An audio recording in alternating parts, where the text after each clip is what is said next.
Hi guys, welcome to be banker. स्वागत है आपका आज की क्लास में। आज की वीडियो में मैं हूं प्रीति मैम और आज मैं लेकर के आ गई हूं आपके लिए एक और नई जबरदस्त वाली क्लास।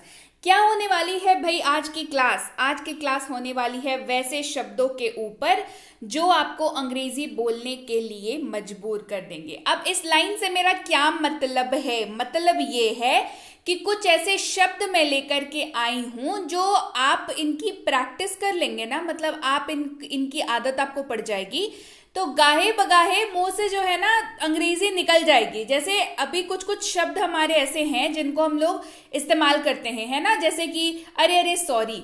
हिंदी के कॉन्वर्सेशन में ही बीच में सॉरी आ जाता है। प्लीज, सी यू, इस तरीके के जो शब्द हैं वो कैसे शब्द हैं जो आपको अंग्रेजी बोलने के लिए मजबूर करते हैं ना। नहीं तो आप कृपया माफ कर दीजिए, इसका इस्तेमाल भी तो कर सकते थे सॉरी के जगह पर। तो ऐसे शब्दों की अधिकता जब ज्यादा होगी तो आप फ्लुएंटली अंग्रेजी बोलना सीख जाएंगे। आ रही है बात समझ में? चलिए शुरू करते हैं आज की क्लास। उसके पहले अगर चैनल पर नए हैं, पहली बार इस क्लास को देख रहे हैं, जल्दी से कर लीजिए चैनल को सब्सक्राइब करते वक्त बेल आइकन जरूर दबा लीजिएगा ताकि जब भी कोई क्लास आए तो आपको बिल्कुल बेशक पता लग जाए। इसके साथ ही आप सीधे सीधे हमारे साथ टेलीग्राम पर जुड़ सकते हैं। कैसे? इस लिंक के जरिए, इस नंबर के जरिए। सिंपली टेलीग्राम ऐप पर जब आप सर्च करेंगे बी बैंकर, हम लोग मिलेंगे बी बैंकर एजुकेशन सॉल्यूशन के नाम से, वहां पर जाकर के भी आप जुड़ सकते हैं। चलिए और ज्यादा बातें न करते हुए शुरू करते हैं आज की क्लास। तो सबसे पहला शब्द है विल, जिसका अर्थ होता है गा गे गी। विल का क्या अर्थ होता है? गा गे गी। मतलब ये कैसा अर्थ हो गया भाई? तो ये ऐसा अर्थ हो गया, आपको अगर वाक्य के अंत में कभी भी दिख जाए गा गे गी तो इस बात का ध्यान रखें कि आपको इसके अनुवाद में क्या लगाना होगा? आपको इसके अनुवाद में लगाना होगा विल। तो रूल क्या होगा इसका, यानी कि विल किसके किसके साथ इस्तेमाल होता है ये जानना जरूरी है। दैट इज विल इस्तेमाल होता है I you we they he she it और किसी भी नाम के साथ। ठीक है, इन सबके साथ विल जो है आराम से इस्तेमाल हो जाता है। उदाहरण के तौर पर वह पढ़ाई करेगा, ही विल स्टडी। वह पढ़ाई करेगा, ही विल स्टडी। बढ़ते हैं आगे। वह स्टडी कर रहा होगा, ही विल बी स्टडिंग। वह स्टडी कर रहा होगा, ही विल बी स्टडिंग। वह पढ़ चुका होगा, ही विल हैव स्टडीड। वह पढ़ चुका होगा, ही विल हैव स्टडीड। अगला शब्द है हमारे पास कैन, जिसका अर्थ होता है सकता है, सकती है, सकता हूं या सकते हैं। इसका इस्तेमाल होता है I you we they he she it और किसी भी नाम के साथ। आराम से कर सकते हैं। ठीक है, एक चीज जो कैन के इस्तेमाल में आपको ध्यान रखनी है और ये बात हमेशा ध्यान रखनी है, दैट इज कैन जो है वो क्षमता, एबिलिटी को दिखाता है। तो कृपया करके जब भी आप कैन का इस्तेमाल करें तो इस बात का ध्यान रखा करें कि कैन का इस्तेमाल आपको ऐसे ही वाक्यों में करना है जो क्षमता दिखाने वाला हो। जैसे जो कि मैंने आपको बताया, क्षमता और हाँ साथ में योग्यता। क्षमता और योग्यता की बात करता हुआ अगर वाक्य हो तो वहां पर अनुवाद के वक्त कैन का इस्तेमाल कर सकते हैं। चलिए, हम लोग यह कर सकते हैं, वी कैन डू दिस। हम लोग यह कर सकते हैं, वी कैन डू दिस। अगला है विल हैव टू, यानी विल है, साथ में हैव भी है और साथ में टू भी है, जिसका अर्थ हो जाता है ना होगा या ना पड़ेगा। क्या अर्थ होता है? ना होगा या ना पड़ेगा। इस्तेमाल जी सबके साथ होता है, I you we they he she it और किसी भी नाम के साथ। इस्तेमाल देखते हैं। मुझे जाना होगा, I will have to go. मुझे जाना होगा, I will have to go. अगला शब्द है वॉज, जिसका अर्थ होता है था या थी, यानी कि वाक्य के अंत में क्या दिखेगा? या तो था दिखेगा या तो थी दिखेगा। रूल क्या है? इस्तेमाल जी सबके साथ होगा, आई ही शी इट और किसी भी नाम के साथ, मतलब इन सबके साथ इस्तेमाल इसका हो जाएगा। ठीक है, यहाँ पे जो लिख रखा है इन सब के साथ इसका इस्तेमाल हो जाएगा। मैं एक व्यापारी था, आई वॉज अ बिजनेसमैन। मैं एक व्यापारी था, आई वॉज अ बिजनेसमैन। मैं खेल रहा था, आई वॉज प्लेइंग। अगर होता मैं खेल रही थी तो भी हो जाता अनुवाद आई वॉज प्लेइंग। अगला शब्द है वर, जो कि वॉज का ही एक्सटेंशन है, दैट इज, इसका अर्थ होता है थे। क्या अर्थ होता है? थे। यानी कि वाक्य के अंत में अगर दिख जाए थे तो अनुवाद होगा वर। इस्तेमाल होगा इन तीनों के साथ, यू, वी और दे, इनके साथ इस्तेमाल होगा।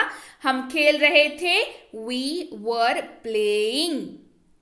हम खेल रहे थे, वी वर प्लेइंग।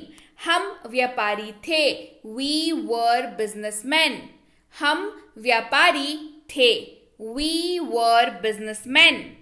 अगला शब्द है कुड, जिसका अर्थ होता है सका, सकी, सके, या पाया, पाई, पाए।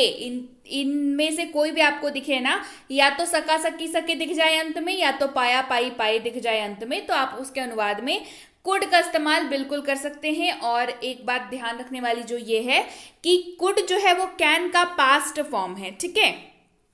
तो क्या हो जाएगा?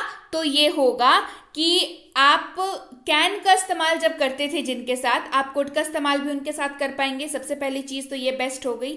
दूसरी कि कैन को आप क्योंकि एबिलिटी वाले वाक्यों में इस्तेमाल करते थे, तो कुड को भी किसके साथ इस्तेमाल करेंगे? जी, एबिलिटी वाले वाक्यों के लिए ही इस्तेमाल करेंगे। चलिए इस्तेमाल देखते हैं। मैं नहीं जा सका, आई कुड नॉट गो। मैं नहीं जा सका, आई कुड नॉट गो। अगला शब्द है हैज और हैव, यानी कि हैज का भी और हैव का भी। तो जो कॉमन चीजें हैं दोनों की वो समझ लीजिए। सबसे पहली कॉमन चीज जो है वो ये कि इसका जो शाब्दिक अर्थ है वो पास है, ऐसे होता है, ठीक है, इस्तेमाल। और ये जो है मेन वर्ब के तौर पर भी इस्तेमाल होता है, और इसके अलावा एक और इसका इस्तेमाल होता है, वो आगे बताऊंगी। इस्तेमाल देखते हैं। मेरे पास एक बुक है, तो होगा आई हैव अ बुक। तो भाई सवाल यहां पर आता है कि हैज क्यों नहीं हुआ? क्योंकि हैव और हैज का मतलब तो सेम है। तो बता दूं, हैव और हैज का मतलब जी हाँ बेशक बिल्कुल सेम है, लेकिन रूल्स अलग अलग हैं। यानी कि हैव का इस्तेमाल आप करेंगे आई, यू, वी और दे के साथ। हैज का इस्तेमाल किसके साथ करेंगे? ही, शी, इट और किसी भी नाम के साथ। जैसे उसके पास एक कार है, ही हैज अ कार। उसके पास एक कार है, ही हैज अ कार। बढ़ते हैं आगे, अगला शब्द देखते हैं जो कि हैव है, और अब इसका इस्तेमाल हम लोग जान रहे हैं हेल्पिंग वर्ब, यानी कि सहायक क्रिया के तौर पर। किसके तौर पर? सहायक क्रिया के तौर पर। इस्तेमाल कैसे होगा? आई, यू, वी और दे के साथ इस्तेमाल होगा। मतलब रूल जो है वो सेम हो गया। आप पढ़ाई कर चुके हैं, यू हैव स्टडीड, और इसका अर्थ कैसा निकला? चुका है, चुकी है, चुके हैं, ऐसे इसका अर्थ निकल गया, ठीक है। आप पढ़ाई कर चुके हैं, यू हैव स्टडीड। हैज का जान लीजिए, मतलब तो सेम हो जाएगा, चुका है, चुकी है, चुके हैं। इस्तेमाल क्योंकि हम लोग देख रहे हैं हेल्पिंग वर्ब के तौर पर, और रूल अलग हो जाएगा, दैट इज किसका इस्तेमाल होगा? ही, शी, इट और किसी भी नाम के साथ।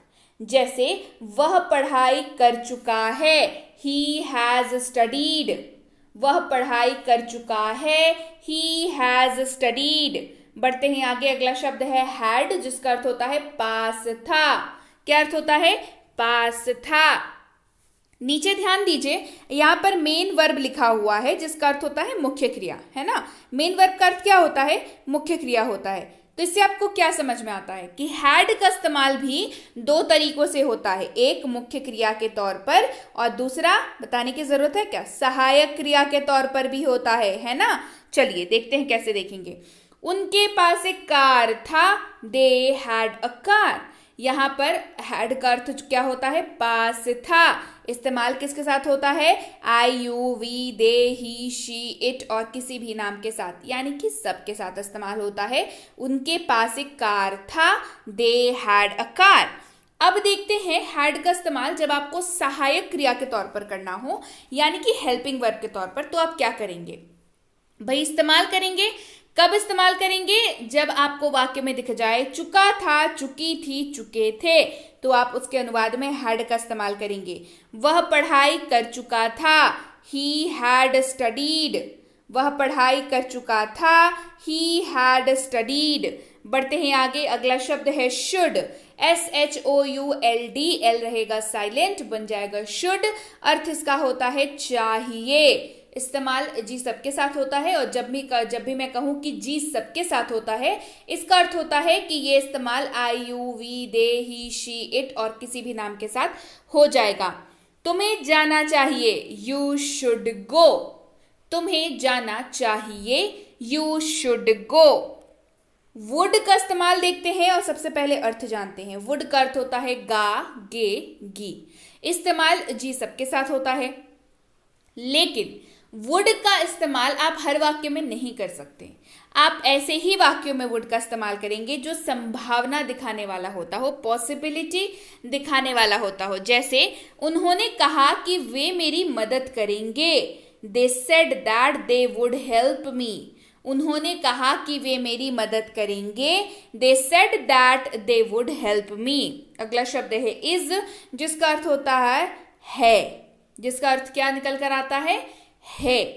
इस्तेमाल ही, शी, इट और किसी भी नाम के साथ होता है। जैसे वह एक व्यापारी है, ही इज अ बिजनेसमैन। वह एक व्यापारी है, ही इज अ बिजनेसमैन। वह खा रहा है, ही इज ईटिंग। वह खा रहा है, ही इज ईटिंग। अगला शब्द है एम, जिसका अर्थ होता है हूं, और रूल बहुत ही सिंपल है कि ये आई के साथ बस इस्तेमाल होता है। ठीक है, कैसे? मैं एक शिक्षक हूं, आई एम अ टीचर। मैं एक शिक्षक हूं, आई एम अ टीचर। मैं पढ़ रहा हूं, आई एम स्टडिंग। मैं पढ़ रहा हूं, आई एम स्टडिंग। अगला शब्द है आर, जिसका अर्थ होता है हैं। क्या अर्थ होता है? हैं। इस्तेमाल जी, वी, यू और दे के साथ होता है। इन तीनों के साथ ही आर का इस्तेमाल होगा। कैसे? देख लीजिए। हम लोग किसान हैं, वी आर फार्मर्स। हम लोग किसान हैं, वी आर फार्मर्स। हम लोग पढ़ाई कर रहे हैं, वी आर स्टडिंग। हम लोग पढ़ाई कर रहे हैं, वी आर स्टडिंग। तुम एक चित्रकार हो, यू आर अ पेंटर। जी हाँ, क्यों? क्योंकि आर का इस्तेमाल जो है ना, वो कई बार हो के तौर पर भी होता है। ठीक है, इन केस ऑफ यू, जब आर का इस्तेमाल यू के साथ हो रहा हो तो कई बार जो है आर का इस्तेमाल हो के तौर पर भी होता है के तौर पर भी हो सकता है, पर हो के तौर पर भी होता है, यानी कि दोनों होगा, है और हो दोनों होगा। ठीक है, आर के साथ। तुम एक चित्रकार हो, यू आर अ पेंटर। तुम एक चित्रकार हो, यू आर अ पेंटर। अगर यहाँ पर यू को हम लोग आप के तौर पर अनुवाद करते तो हो जाता आप एक चित्रकार हैं, लेकिन हम लोग यहाँ पर तुम के तौर पर कर रहे हैं तो हो आ जाएगा। ठीक है, तुम होगा, हो जाएगा, आप होगा, है हो जाएगा। ठीक है, चलिए, तो ये थी आज की क्लास। उम्मीद है क्लास बढ़िया लगी, पसंद आई। क्लास पसंद आई है, क्लास को करिए लाइक, करिए शेयर। चैनल को नहीं किया है सब्सक्राइब तो जल्दी से कर लीजिए। Basic plus spoken English course इसकी ई बुक के लिए, मिनी स्पोकन इंग्लिश कोर्स इसकी ई बुक के लिए टेलीग्राम पर आना होगा। टेलीग्राम पर लिखना होगा बी बैंकर, मिलेंगे बी बैंकर एजुकेशन सोल्यूशन के नाम से। इतनी मेहनत मशक्कत नहीं करनी है खोजने के लिए, तो इस लिंक के जरिए आ जाइए, ज्वाइन कर लीजिए। इस नंबर के जरिए आकर के भी ज्वाइन कर सकते हैं। जिम्मेदार छात्र बनिए, सही चैनल के साथ जुड़िए ताकि आपको प्रॉपर सही दिशा में आपकी तरक्की हो सके। चाहे तो आपको इन तीनों किताबों के बारे में जानना हो या जानना हो हमारी किसी भी पेड कोर्स के बारे में। पेड कोर्स से मेरा मतलब है ऐसे कोर्सेज जिनके लिए पेमेंट करनी होती है। इसके अलावा फ्री कोर्सेज भी अवेलेबल हैं, आप वो भी कर सकते हैं, कोई समस्या नहीं है। पेड कोर्सेज में हमारे पास प्रीमियम स्पोकन इंग्लिश का कोर्स, बेसिक इंग्लिश ग्रामर का कोर्स, बेसिक इंग्लिश रीडिंग का कोर्स, ये सारी कोर्सेज अवेलेबल हैं। फ्री कोर्सेज भी अवेलेबल हैं। करना कुछ नहीं है, बस आपको टेलीग्राम पर मैसेज करना है, मुझे फ्री कोर्स चाहिए, मुझे पेड कोर्स चाहिए, मुझे ई बुक चाहिए, मुझे रोज की क्लासेस चाहिए। आप अगर ये मैसेजेस करेंगे तो आपको हमारे प्रतिनिधि सही समय पर सही जानकारी पहुंचा पाएंगे। जानकारी मिलने में फिर भी लेकिन 12 से 48 घंटों का वक्त लग जाता है, तो कृपया प्रतीक्षा करें। और अगर मैसेज कर दिया है, निश्चिंत हो जाएं, आपको रिप्लाई जरूर मिलेगा। क्लियर हो गई बात? So yes guys, that's it for today. Thank you so much for watching be with be banker, empowering life through knowledge. Thank you so much for watching. Stay tuned to